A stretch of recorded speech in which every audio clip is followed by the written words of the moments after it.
Salut, ça fait plusieurs jours que j'ai envie de, enfin que j'ai en tête ce truc Design Your Life, euh, parce que à cause d'une petite anecdote que je vous dirai plus tard, et qu'en fait je déroule et je me dis qu'il y a peut-être quelque chose d'intéressant à partager pour vous. Ça parle de désir exigeant, c'est-à-dire de monter de monter l'exigence par rapport aux choses dont on a envie, de monter la créativité aussi pour satisfaire ses besoins. Et puis surtout, ça inverse complètement, enfin ça renverse le rapport qu'on peut avoir à la consommation d'une manière générale. En gros, ce que je te propose, c'est de pointer davantage sur ce dont tu as besoin, envie, avec plus d'exigence et d'être plus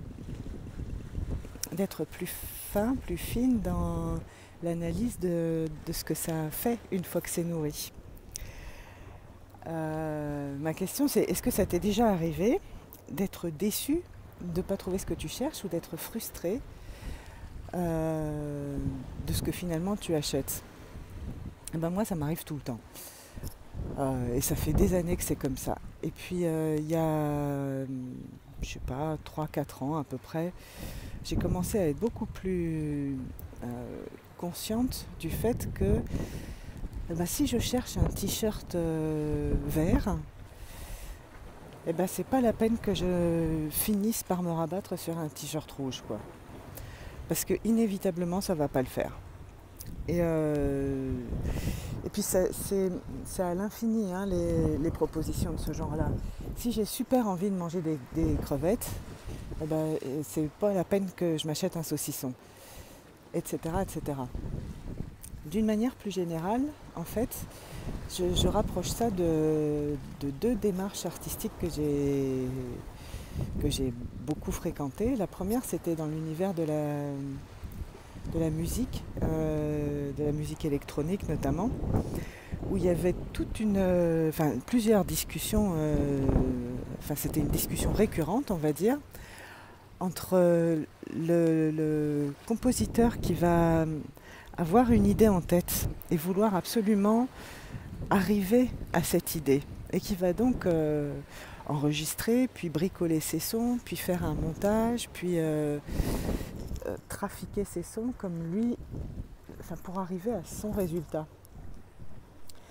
Et la deuxième école, si on peut dire, de pensée, qui est de dire il y a des logiciels fantastiques, donc un qui à l'époque s'appelait Pro Tools, je me souviens pas si, je sais pas s'il existe encore ou s'il a les mêmes particularités, mais en gros qui propose, tu as tes enregistrements, tu les mets dans le logiciel, puis ensuite tu mets des effets dessus, avec ceci comme inconvénient que tu peux être séduit par un effet puis un autre, et en fait ça risque de t'emmener dans un endroit qui fait plaisir à ton oreille, mais pas forcément précisément à l'endroit que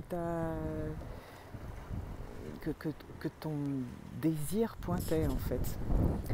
Et ça donne des œuvres qui sont bien pour une école comme pour l'autre. En fait, c'est pas la qualité esthétique, c'est plutôt la façon de faire et la satisfaction qu'il y a ensuite, et le côté unique et exigeant qu'il y a derrière. La deuxième illustration, c'est j'ai vécu pendant 10 ans avec un graphiste qui connaît très très très très bien Photoshop évidemment. Et lui, son truc, c'était un peu comme la première école. C'était vraiment il écoutait le brief du client, puis il se composait en fait 2 ou 3 propositions dans sa tête. D'ailleurs, je ne sais pas pourquoi je parle à l'imparfait, parce qu'il continue à travailler comme ça. Et il réfléchissait à ses propositions. Et puis ensuite, il allait fabriquer ça dans Photoshop, mais avec tous les outils techniques de Photoshop. Contrairement à beaucoup d'autres graphistes qui vont se faire une idée approximative, qui vont fabriquer une image, puis essayer tout un tas de filtres, un peu vraiment à la façon de Pro Tools. C'est-à-dire, c'est pas la peine de faire l'image parfaite dès le départ, parce que de toute façon, tu vas pouvoir atténuer ceci, pixeliser cela, flouter, corriger. En fait, il y a énormément de filtres. Et finalement, ça lisse un petit peu, c'est-à-dire que tout le monde fait des ombres Photoshop, alors que les ombres qui sont créées manuellement sont nécessairement différentes et elles sont moins repérables. Donc voilà, encore une fois, ça fait des effets qui sont totalement différents, et puis ça fait un rapport à ce qui est produit qui est totalement différent aussi. Et puis moi, ce qui a fait arriver cette réflexion, c'est que je cherche régulièrement dans les magasins de lingerie, dans les boutiques en ligne, etc., des nuisettes, parce que j'adore les nuisettes. Bon voilà, c'est comme ça, j'adore les nuisettes. Mais je ne trouve pas de nuisettes qui me plaisent. C'est toujours trop blanc, virginal, donc parfaitement ridicule pour moi en tout cas. Trop noir, mais noir avec tout le côté pupute, dentelle, super sexy, etc. Ce qui n'est pas non plus ce que je cherche. Moi, je cherche un truc qui serait entre, je sais pas moi, entre hippie et sobriété, avec des tissus naturels, parce que tous ces trucs là dont je parle, c'est avec du polyamide, polyester, des fibres qui sont insupportables sur moi, enfin pour moi en tout cas, d'une manière générale. Moi je veux de la soie, du voile de coton, voilà, des trucs comme ça. Là je ne trouve pas en fait. Et puis il n'y a pas longtemps, ça m'a pris la tête et je me suis dit, bon en fait de quoi j'ai envie. Et j'ai très vite trouvé quel type, le modèle en fait, il existe en robe, il existe de plein de façons différentes. Donc j'ai trouvé un modèle, j'ai apporté ça à ma couturière, enfin l'image à la couturière que je connais qui habite de l'autre côté du pâté de maison, qui m'a dit ah mais ouais super, pas de problème, je peux te faire le patron, maintenant tu voudrais quel tissu? Et maintenant je cherche un tissu. Et puis ça durera le temps que ça durera. En septembre, je vais aller à Paris. Je me régale d'avance d'aller regarder les fournisseurs de tissus à Paris. Et je vais avoir des nuisettes, une au moins, qui me plaît, dans un tissu qui me plaît. Je m'en réjouis d'avance. Tout ça, ça sera de toute façon moins cher que les trucs que j'ai vus. Le premier prix parmi les choses qui me plaisaient à peu près, c'était une nuisette qui était à 790 €. Il est totalement évident que je ne vais pas arriver à ce prix-là. Donc ce que je veux dire avec tout ça, c'est que je te propose d'opérer un renversement. La société de consommation, en fait, elle te dit viens acheter ça, viens acheter ça, viens acheter ça. Puis parfois, tu as un désir parce que ça correspond à quelque chose qui vaguement te fait envie. Je parlais du t-shirt rouge, là. Bah ouais, vaguement, le rouge, ça me plaît. Puis après, toi, tu achètes le truc ou tu l'achètes pas. Mais si tu l'achètes, tu te retrouves avec un truc et tu te dis, bon ben voilà, il va falloir que je m'adapte à ce machin. Donc tu vas t'adapter à un truc qui correspond moyen à tes attentes, qui ne va pas forcément nourrir ton besoin de départ.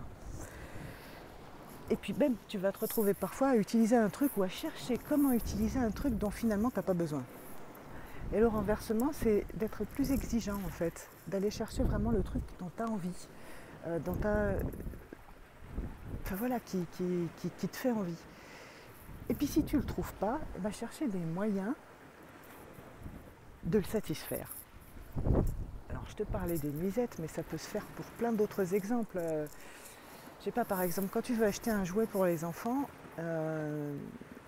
remarque ça, déjà j'y réfléchissais quand ils étaient petits.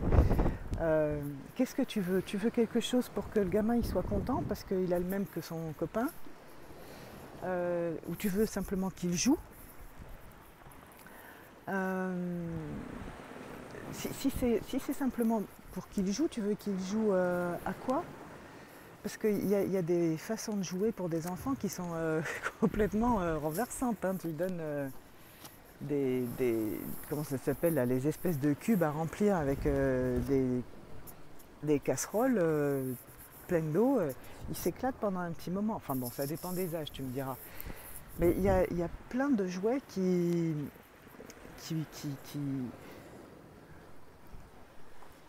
encouragent cette partie-là de l'exigence et de la créativité et de la construction. Donc en fait, il reste à savoir qu'est-ce que tu souhaites quand tu veux acheter un jouet pour tes enfants.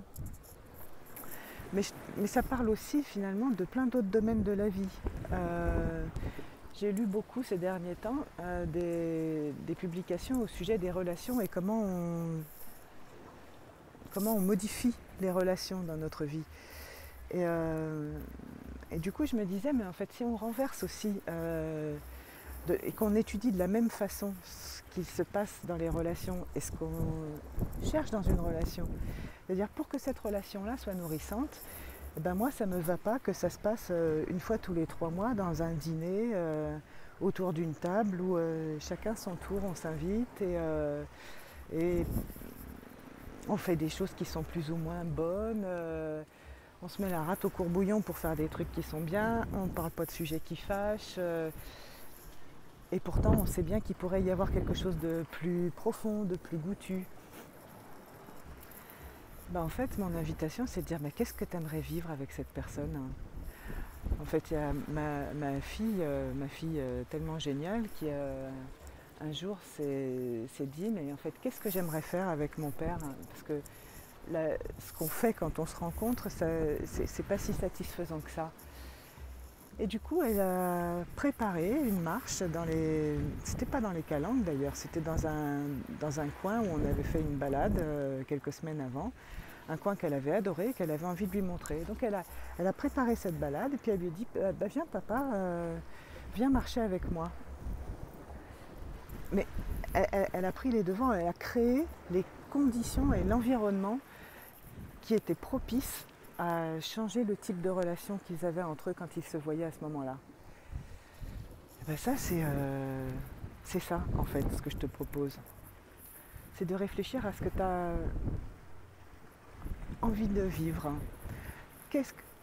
À te connecter davantage au besoin qui est là, au désir, et à monter le niveau d'exigence. Puis là, après, mettre un peu tes neurones en mode créatif. Alors, je sais bien qu'on n'est pas tous créatifs, mais par contre, on peut tous être exigeants. Et on a tous des désirs. Et quand on pose la bonne question au cerveau, de toute façon, il finit par répondre. Alors, pourquoi tu ferais tout ça ? C'est parce que déjà, en matière de consommation, ça diminue les budgets de façon drastique, ou en tout cas ça les modifie profondément sur pas mal de postes, alimentation, loisirs, activités avec les enfants, habillement, cosmétiques. En fait, il y a énormément de choses qui peuvent bouger avec ça. Ensuite, parce que ça augmente ton niveau d'exigence par rapport à tes besoins et du coup, ça augmente aussi ta capacité de percevoir tes besoins. J'espère qu'il n'y a pas trop de vent, je suis désolée. Donc, plus tu te connectes à tes vrais besoins, plus aussi tu es capable de ressentir qu'est-ce qui est satisfait, qu'est-ce qui ne l'est pas, où est-ce que tu es frustré, où est-ce que tu n'es pas frustré, donc où est-ce que tu es comblé. Grosso modo, ça augmente le niveau de plaisir dans ta vie. Ce qui n'est pas rien quand même. Et puis ça muscle ta capacité à te poser les bonnes questions. Puis quand tu augmentes la satisfaction de tes besoins, tu augmentes le kiff général de ta vie. Tout ça, c'est un super cercle vertueux. Voilà, j'aimerais bien savoir ce que tu en penses. Donc j'attends tes retours en commentaire et je te souhaite une super journée. Et moi je suis sortie un petit peu tard pour faire ma balade vers la mer là. Donc maintenant je vais faire un plouf. Je te montre comment c'est. Là où il va y avoir le plouf. Je sais pas si tu peux voir. Et voilà, c'est la récompense de la matinée. Bonne journée.